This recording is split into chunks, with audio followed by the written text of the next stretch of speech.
Rugby Championship Team of the Week for the final round, folks. I know at this point we're often moving on to the Team of the Tournament kind of stage, but we can't ignore this final round, the round which saw the Springboks secure back-to-back titles. The All Blacks extended their winning run over the Wallabies. Let's look at some of the standout performances from this final week. And then in a few days, maybe we can collate some stats and find out who the overall top performers were. But we'll go through some of the standouts from this week, a few honorable mentions, some of the key stats and moments and whatnot. You guys can let us know your thoughts. I'm going to start off, because I like to put them on the board in the order I kind of picked them, with a bit of prop love. Ox and Che. That was dominant. I know props don't get the love in terms of like Man of the Match awards, World Player of the Year awards and that stuff, but Big Ox had about as dominant an evening or afternoon as you ever like to see at scrum time. I know the Pumas scrum was kind of depowered with the late scratching of Joel Sclavi, their regular tight head prop, but Ox made the Pumas pay. And you got to say, in that game, if the Boks don't have that forward dominance that they did, who knows what the results like? Because they finished a 2-point game, but how many points was that Boks scrum worth? That's the thing I think doesn't get like the recognition. We all like to celebrate, the try scorers and the playmakers and whatnot, but how many points, how much field position was that worth?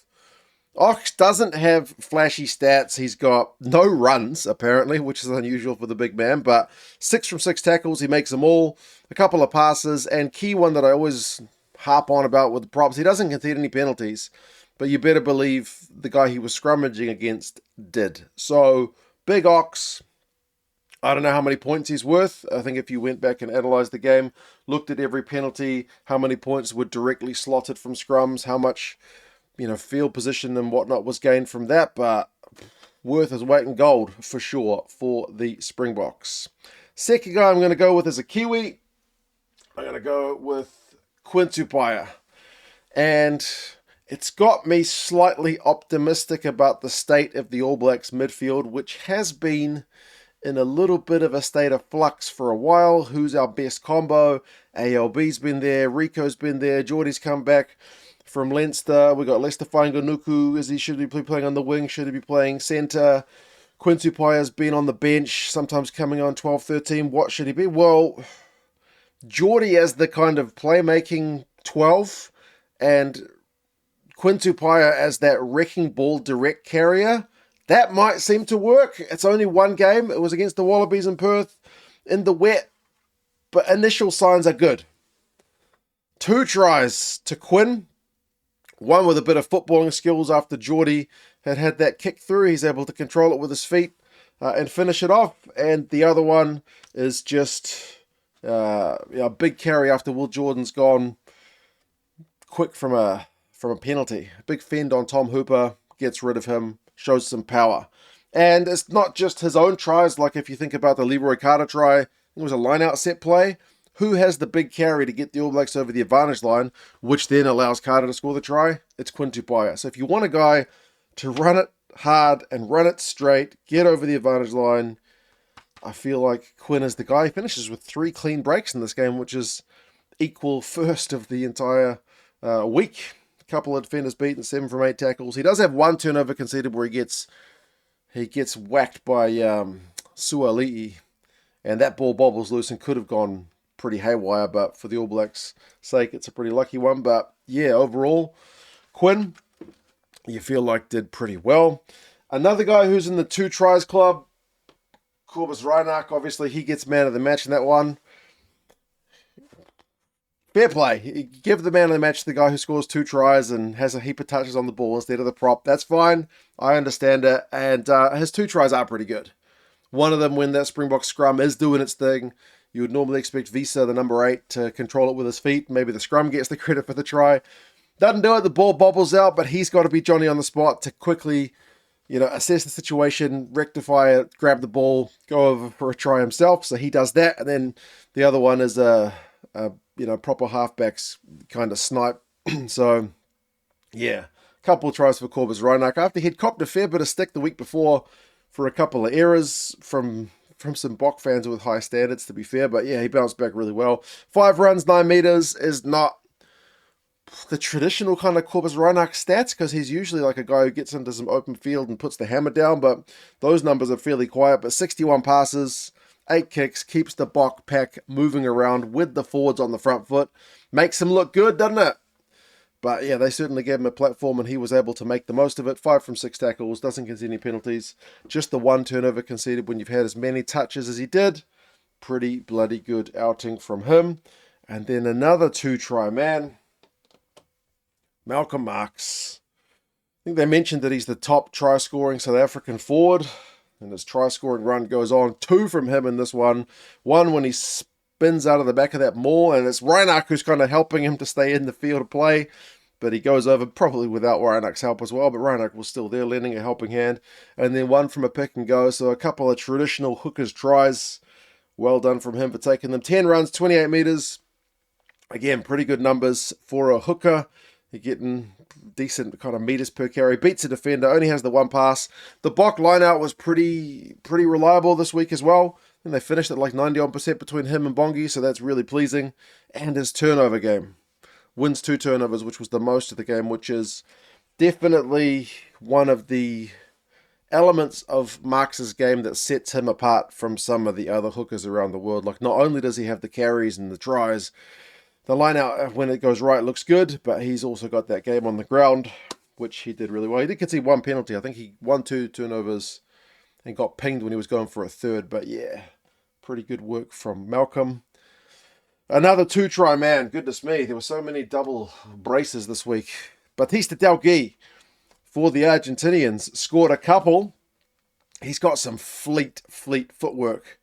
And remember, he came in when they had dropped Mateo Carreras, who had been one of their standout performers of this rugby championship. But Delgui did not look out of place, man. Steps for that first try, the wide ball from Santi Carreras. Delgui's still got a bit of work to do, but he's able to get the try. And then the second one, do you give the try assist to Cheslin Colby? Cheslin Colby with that pass in field, bounce.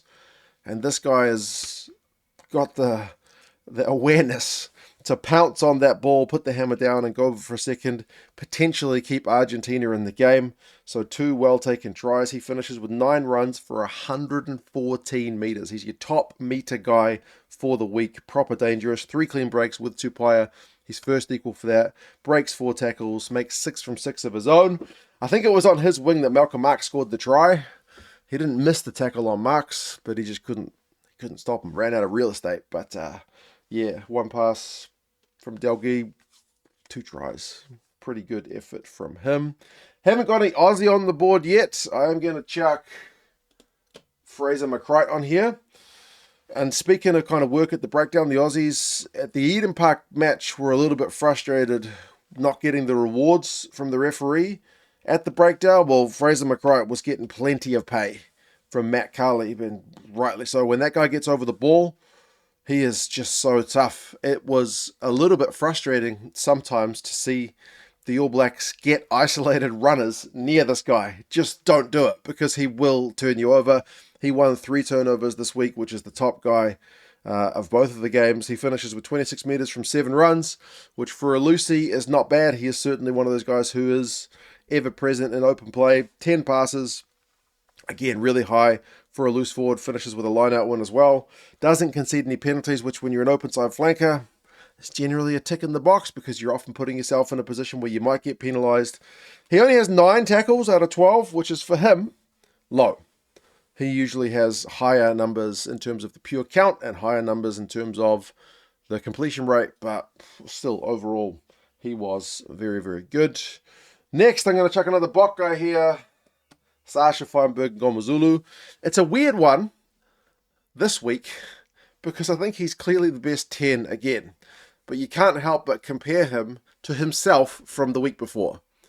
In which case, he doesn't look like he deserves a spot this week compared to him last week, where he broke records. Like, all his numbers last week absolutely dominate this week's numbers.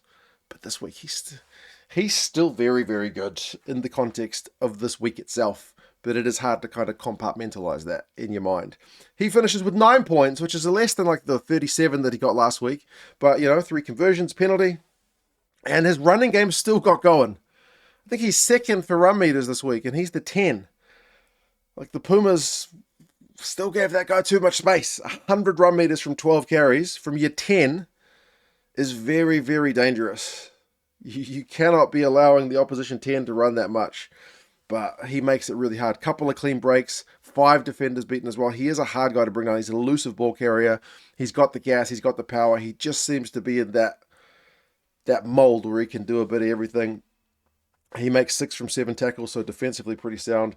10 passes and 4 kicks. Again, it's not as flashy as last week. He doesn't have that kind of crisp cross kick to Colby who takes it at full tilt kind of thing. But it's still a very, very good performance from Sasha Feinberg in Ngomazulu. Next, I'm going to go with one of the fullbacks from Argentina, Santi Carreras. It's a hard one as well because he missed. Like, he's been kicking really well all season. I don't mean to lead with the negative, but he missed that clutch penalty, which would have potentially made it a game at the death and could have handed my All Blacks the title, which would have felt a bit weird after we'd gotten a record defeat this year. But you know what I mean? If he'd got that kick, it becomes like a really squeaky bum finish. In the end, they get a consolation try, which makes the scoreline look very close, but it wasn't in doubt at the death. If he'd got that penalty, who knows what would happen. He hit the post. But I think overall, you still got to admire Santi Carreras' contribution. 2 try assists, wide pass to Delgui. Delgui still got a bit of work to do, but he puts him in that space. And then the cross kick to Iskro at the death, which is the consolation try. Both really well worked. He still finishes with 12 points, couple of conversions and 3 penalties. 13 carries, 39 meters, and a defender beaten. Those are good numbers. Not like exceptional numbers. He's not getting 100 meters like Sasha did, but he is still, a dangerous ball carrier and 15 passes. So he is getting his hands on the ball a lot. They do play him as that kind of second playmaker, him and Priscantelli. Both kind of 10s. Fullbacks can interchange when needs be. 2 from 2 tackles. He does have 3 turnovers conceded and 2 penalties conceded. So there are, plus that missed kick, a few kind of drawbacks this week, but I still think overall he was a positive contributor to the Argentinian performance, which was way better than the week before. Another Lucy, I'm going to go with Peter Lakai from the All Blacks. He was certainly our best ball carrying forward by some way. Finished with 40 meters. Streets ahead of everyone else in that All Blacks pack. I don't think anyone else got 20. So good stuff from him. 8 carries for those 40 meters. So very good go forward ball from a guy who can play, loose forward in various positions on the flank or at number 8. Given a chance at number 8 this week, I think he took it pretty well.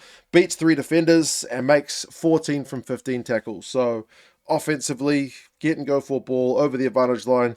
Defensively, he has always been a really high work rate tackle player. He is one of the All Blacks' top tacklers this week. Thought his contribution was very, very good. And then I need to get me another prop on the board. It has to be Thomas Dutoy. Most of the penalties went on Ox's side of the scrum, but still Thomas Dutoy, again, very good numbers. 3 runs for no meters is, again, not the kind of thing that's going to get you player of the match. But 8 from 9 tackles, defensively very solid. No penalties conceded, which, as I said, is always a big kind of thumbs up in terms of how a prop has performed in their outing and just that forward dominance. It's a team effort, but he is certainly one of the big performers in that lot. Other midfield is tough. I ended up going Jordie Barrett. Somehow he doesn't get a try assist for that header for Quincy Paya. It was a hell of a header. What a big old noggin. And he was in the wars in this game in terms of he could have had his leg absolutely mangled by Tom Hooper, but he's made of iron apparently, or steel, because he didn't have too long ill effects for that one. The family Jules took a wee knock when he had an aerial contest with Joseph Suoli. He kept playing, and he copped a high shot from Rob Valentini. So, yeah, he was copping a few this week, Jordie Barrett, and as I said, doesn't get credited with a try assist. So stats-wise, that doesn't do him justice. What does he do? He has 8 carries for 22 meters and beats a defender, which is not the most startling numbers. I think there are other midfielders this week who had better just kind of pure go-forward ball, but his distribution skills is what you want to see from him at 12, especially if Quinn is able to do the direct ball carrying thing. How many passes did he have? 8, like compared to Quinn's 3. So that's what you want. 4 kicks. At times he was able to, find a bit of space, including the one where he got the header. That was a little dink through from counter-attacking play. And 11 from 11 tackles, including 2 dominant ones. He's the most kind of dominant tackling All Blacks forward player this week. So well done from Geordie Barrett. Hopefully he's all right injury-wise. Another Lucy, I'm going to go with Marcos Kremer this week from the Argentinians. Again, they build a lot on this guy's just kind of pure work rate. He had 13 carries, which I think alongside Santi Carreras is among the most for the Argentinians this week, which is not usually his role. With the Pumas, he's usually more set to focus just on tackling, but 13 carries, 28 meters is really high, especially for a guy in his role. As I said, it's not usually his thing. And he's still one of their top tacklers, 17. He's got 4 missed, but he's still right up there in terms of tackles. He's got a dominant tackle as well. A couple of passes. Mr. Everywhere, man. As like some of the other guys in that Pumas loose forward pack haven't kind of stood out as much. Like you expect more from the likes of a Matera or a Juan Gonzalez or whatnot, but yeah, I really thought that Kremer was the standout performer in that one.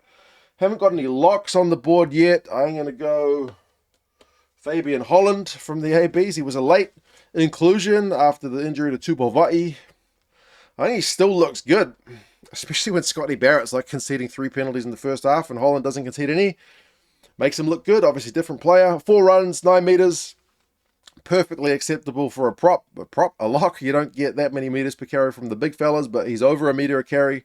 Pleasing, beats a defender. 4 line-out wins is not as much as we have seen in other weeks, but he's certainly a regular fetcher of the ball for the ABs in the air. 3 passes, and again, defensively very solid. 14 from 16 tackles.